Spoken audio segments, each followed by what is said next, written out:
할렐루야. 네, 오늘도 주님의 은혜가 가득한 이 시간이 되길 소망합니다. 네, 우리 이 시간 옆에 계신 성도님들과 이렇게 한번 인사하도록 하겠습니다. 하나님은 우리를 돌보십니다 라고 우리 인사하도록 하겠습니다. 네, 우리 한 번 더 인사할 때 이렇게 인사했으면 좋겠습니다. 하나님은 우리의 죽음까지도 돌보십니다. 죽음까지도 돌보십니다. 네, 오늘 우리가 인사했던 것처럼 하나님은 우리의 삶과 죽음까지 함께 하시며 인도하십니다. 우리를 돌보시는 하나님이십니다. 우리가 하나님을 찬양할 때 하나님이 그 고백을 기뻐 받으실 줄 믿습니다. 네, 오늘 우리가 읽은 누가복음 7장에서도 금방 고백했던 말과 같이 하나님의 돌보심을 경험한 인물에 대해서 기록되고 있습니다. 우리는 오늘 누가복음 7장 말씀에 나온 과부의 이야기를 통해서 예수님이 어떻게 우리를 돌보시는지, 그리고 우리는 자기 백성을 돌보시는 예수님을 향해 어떤 마음을 가져야 하는지 함께 말씀을 통해서 살펴보기를 바랍니다. 오늘 우리가 읽은 본문의 배경으로는요, 예수님이 말씀으로 백부장의 하인을 치유한 뒤에 제자들과 무리와 함께 나인성으로 이동을 합니다. 그런데 예수님과 제자들과 무리들은 나인성에 도착할 때 성문 앞에서 한 장매의 행렬을 보게 됩니다. 그 장매의 행렬에 관해서 오늘 본문 11절과 12절에 소개하고 있는데요, 우리 한번 같이 읽어보도록 하겠습니다. 그 후에 예수께서 나인이란 성으로 가실새 제자와 많은 무리가 동행하더니 성문에 가까이 이르실 때 사람들이 한 죽은 자를 메고 나오니 이는 한 어머니의 독자요 그 어머니는 과부라. 그 성에 많은 사람도 그와 함께 나오거늘. 아멘.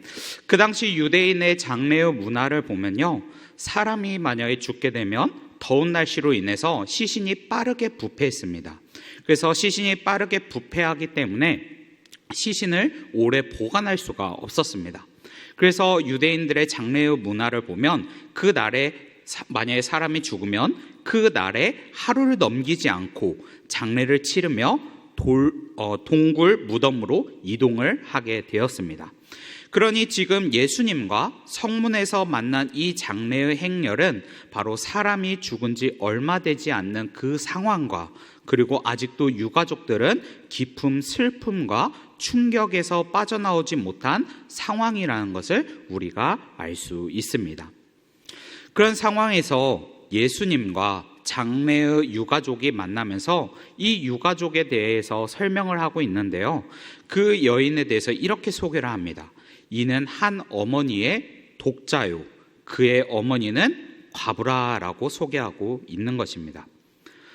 성경에서는 한 여인을 소개할 때 꾸밈없이 간단하게 말하고 있지만 이 여인에 대한 소개를 우리가 한번 생각해 보게 된다면 그 여인이 세상에 슬픔이 가득 차 있다라는 것을 우리는 알 수 있습니다. 왜냐하면 자신의 삶 속에 유일한 단짝이었던 남편도 잃었는데 이제 지금 상황에서는 하나뿐인 아들도 잃어버렸기 때문입니다. 1세기 때 과부들은 사회에서 경제적으로 약자였습니다. 어린아이들과 마찬가지로 과부들도 약자였습니다. 그래서 자기의 생계를 꾸미려 나가는 것은 극히 어려운 일이었습니다. 그런데 과부가 이런 어려운 상황 속에서, 사회 속에서 버틸 수 있었던 것은 무엇이었을까요? 바로 자신의 마지막 소망이자 희망이었던 아들이 있었기 때문입니다. 그런데 그런 나의 마지막 소망이자 나의 유일한 혈육인 외아들이 죽었다라는 것은요, 아마 우리가 상상하기도 힘든 슬픔 속에 있다라는 것을 우리가 알 수 있습니다. 그런데 그런 상황 속에서 오늘 본문의 예수님은 자기 백성을 향한 그 돌보심을 보여줍니다. 그래서 첫 번째로 예수님은 자기 백성을 전인격적으로 돌보시는 모습을 우리에게 보여줍니다. 우리 말씀 13절과 14절 말씀을 읽어보도록 하겠습니다. 주께서 과부를 보시고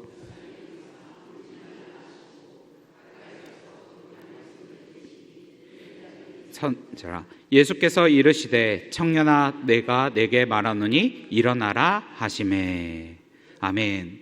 네, 이 13절의 말씀을 보면요, 처음 단어가 바로 주께서라는 단어부터 시작이 됩니다. 이 주께서라는 이 단어는 헬라어로 퀴리오스라는 단어입니다. 이 단어의 의미는 바로 나의 하나님, 나의 왕이여 라는 뜻을 가지고 있습니다. 그래서 예수님과 과부에 대한 그 말씀을 하기 전에 주라고 이렇게 표현한 것은 바로 예수님과 과부의 만남이 단순하게 과부의 이야기가 아니라 하나님의 나라의 왕과 그리고 하나님 나라의 백성의 만남이라는 것을 간접적으로 설명해 주고 있습니다. 그래서 바로 하나님 나라의 왕인 예수님이 나의 백성인 이 과부에게 다가가셨다라는 것을 말해주고 있습니다. 그런데 이런 만남은요, 신기하게도 주변에 있는 사람이나 예수님을 따르는 제자들이나 또한 많은 무리들이나 또한 장래의 유가족인 그 여인조차도 예수님을 만나고 싶어서 요청했던 것이 아닙니다. 예수님께 이 장례행렬에 가서 만났을 때 예수님을 분명히 보았을 겁니다. 그런데 예수님을 보았을 때 예수님에게 위로해 주세요, 구원해 주세요, 나의 아들을 살려주세요 라고 이렇게 요청하면서 만나는 것이 아니라는 것입니다. 바로 아무런 요청 없이 예수님께서 그 여인을 보셨다라는 것입니다. 그런 요청이 없어도 예수님은 한 나라의 왕으로서, 하나님 나라의 왕으로서 슬픔 속에 있는 자신의 백성인 그 과부를 보셨다라고 13절에 말합니다. 그리고 나서 그 과부를 불쌍히 여기셨다라고 말합니다. 그것은 바로 그 과부의 마음을 공감하셨다라는 겁니다. 그리고 또한 위로의 말을 건네면서 울지 말라라고 말씀하십니다. 그뿐만 아니라 주님은 장래의 슬픔의 원인인 그의 시신을 만졌다라는 것입니다. 그래서 13절과 14절의 말씀을 보면요, 이렇게 표현할 수 있습니다. 바로 예수님이 슬퍼하는 나의 백성을 보셨다.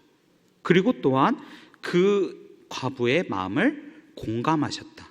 그리고 또한 그를 위해 위로의 말을 건네셨고 또한 슬퍼하는 그 아들을 향해 만지셨다라는 것입니다. 바로 신체적, 정신적, 또한 영적으로 포함된 모든 전인격적으로 모든 영역을 보시고 공감하시고 위로하시고 만지셨다라는 것을 말해주고 있는 것입니다.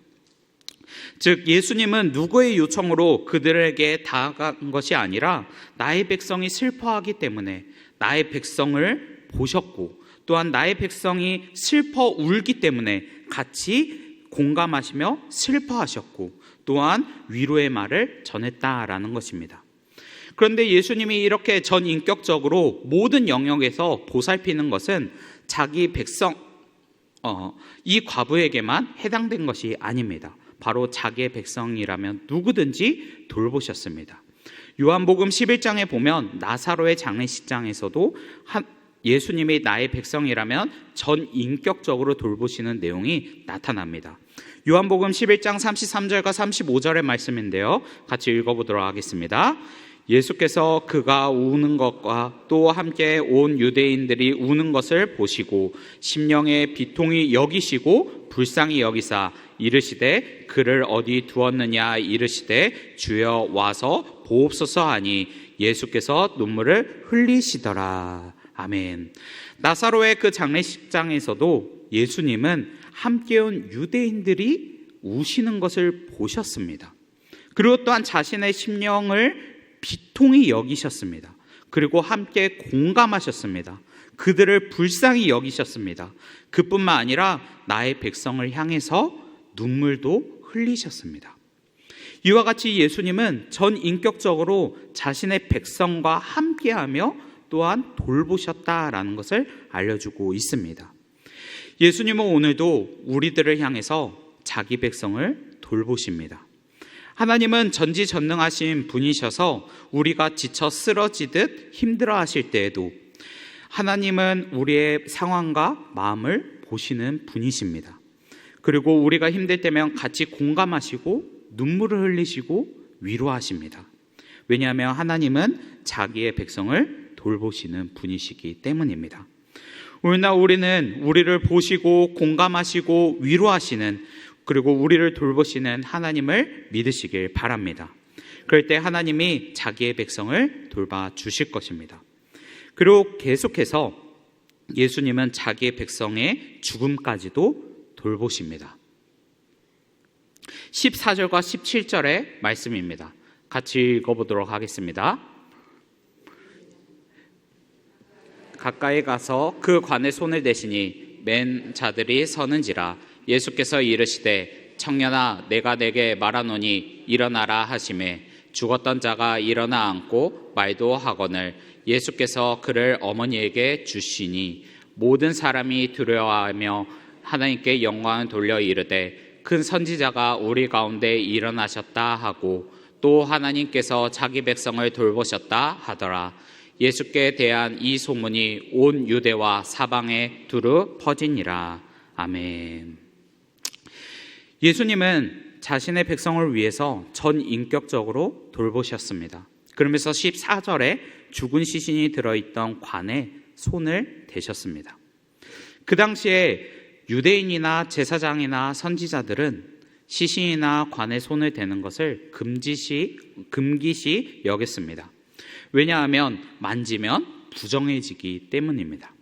그러나 예수님은 그러한 규례를 알고 있음에도 스스로 부정해지는 것을 마다하지 않고 자신의 백성을 위해서라면, 나의 슬퍼하는 백성을 위해서라면 관을 만지는 것조차도 개의치 않으셨습니다. 그리고 그 관에 있는 청년에게 말했습니다. 청년아, 내가 내게 말하노니 일어나라. 그 결과가 어떻게 되었습니까? 바로 죽었던 자가 일어나 앉게 되었고 말도 하게 되었다라고 말합니다. 바로 일어났다라는 것은 죽어서 굳어있던 이 몸이 조금씩 나의 근육과 세포가 살아나면서 움직이게 되면서 죽은 사람에게 생명이 돌아왔다라는 것을 말합니다. 그리고 또한 말을 했다라는 것은 바로 정신이 돌아왔다라는 것인데요. 바로 즉 육체적으로 정신적으로 완전한 회복을 이루어졌다라는 것을 말합니다. 그리고 예수님은 그 완전한 회복을 갖춘 그 청년을 어머니에게 다시 주었습니다. 바로 자신의 유일한 아들이 죽어서 소망 없이 슬퍼하고 있는 나의 백성을 향해 예수님은 그 아들에게 생명을 주어 과부에게 희망을 주신 것입니다. 이에 모든 사람들은 예수님이 나타내신 이 이적을 통해서 큰 선지자가 우리 가운데 일어났다라고 말합니다. 그리고 하나님께서 자기 백성을 돌보셨다라고 고백을 합니다. 왜냐하면 예수님이 나타났던 이 모든 일이 하나님이 아니면 하실 수 없기 때문입니다. 그렇다면 이 장면을 통해서 우리는 이 말씀을 통해서 이런 질문을 할 수 있습니다. 왜 예수님은 시신이나 관에 손대는 것이 부정한다는 것을 알고 있으면서도 왜 사람들 앞에서 관을 만지셨고 죽은 자를 일으키셨을까요? 오늘 과부의 아들을 살리신 사건 앞에 그 앞절에 보면 백부장의 하인의 사건이 있습니다. 그 백부장의 하인 사건만 봐도 예수님께서 말씀하시니 아무리 멀리 있는 사람이라도 그 회복되는 역사를 보았습니다. 그런데 이와 같이 말씀만 하셔서 백부장의 하인을 회복시킨 것과 같이 하나님이 돌보신다면, 나의 백성을 돌보신다면 말씀만 해도 되지 않을까라는 생각을 할 수 있습니다. 그런데 예수님이 사람들 앞에서 관을 만지고 말씀하셨던 이유는 무엇이었을까요? 그것은 바로 예수님이 부활과 생명의 하나님이란 것을 예표하기 때문입니다. 자신의 백성들을 향해서 내가 죽음까지도 너희를 돌보신다라는 것을 알려주기 위함이었습니다. 그래서 요한복음 11장 25절에 보면 예수님은 자신을 이렇게 소개합니다. 같이 읽어보도록 하겠습니다.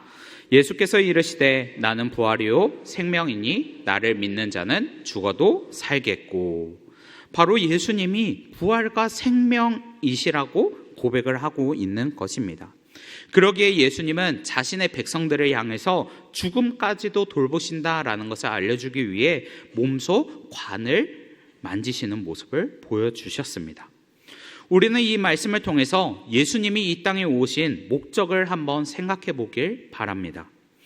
예수님은 이 세상에 병을 고치시는 능력뿐만 아니라 죽은 사람도 살릴 수 있는 능력을 가지신 분이십니다. 더 정확하게 말하자면 예수님은 병든 자만 고치기 위해서 이 땅에 오신 것이 아니라 희망 없이 살아가고 죽을 수밖에 없는 나의 백성을 살리기 위해 이 땅에 오셨습니다. 왜냐하면 이 세상은 죄로 인해 죽을 수밖에 없는 죄인이 넘쳐나기 때문입니다.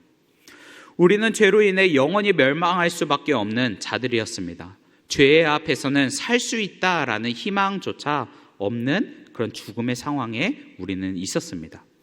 그리고 또한 죄악된 세상에 있는 죄인을 향해 그 누구도 살려달라라고 요청할 수도 없었습니다. 왜냐하면 모든 사람이 죄인이었기 때문입니다. 모든 사람이 죽어야 하기 때문에 나를 살려달라라고 말한 것은 의미 없는 요청이었기 때문입니다.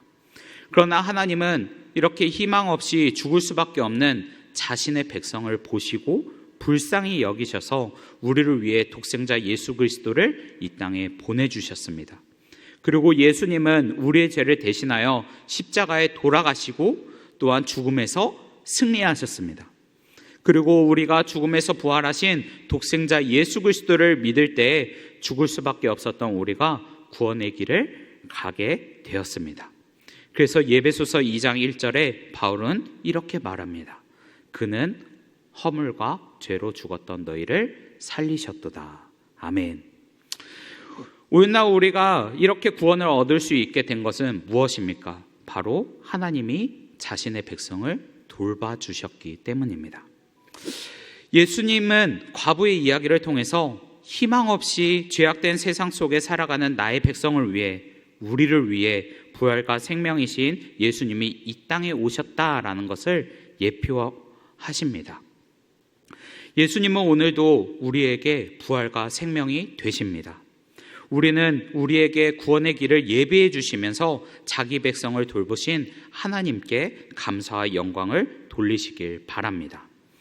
16절에 모든 사람이 하나님께서 자기 백성을 돌보셨다라고 고백하며 하나님께 영광을 올렸듯이 우리도 우리를 구원의 길을 예배해 주신 하나님께 영광을 돌리는 삶을 살아가며 나아가길 바랍니다. 항상 내 안에 구원의 기쁨, 구원의 감사가 넘쳐나며 살아가길 바랍니다. 말씀을 정리하겠습니다. 오늘 우리는 과부의 아들을 살리신 이 사건을 통해서 하나님이 자기 백성을 돌보신다라는 것을 알게 되었습니다. 하나님은 자기의 백성을 버리지 않습니다. 나의 백성이 슬픔 속에 있는 것을 보고 희망 속에 없는 것을 보실 때 하나님께서는 우리를 보시고 내버려 두지 않습니다. 우리를 전인격적으로 돌보셔서 우리가 지쳐 쓰러지듯이 힘들어할 때면 같이 공감하시고 위로하시는 분이십니다. 그리고 우리가 슬픔 속에 있으면 우리와 함께 늘 눈물을 흘리시는 분이십니다. 그리고 또한 우리의 죽음까지도 생명까지도 돌보시는 하나님이십니다.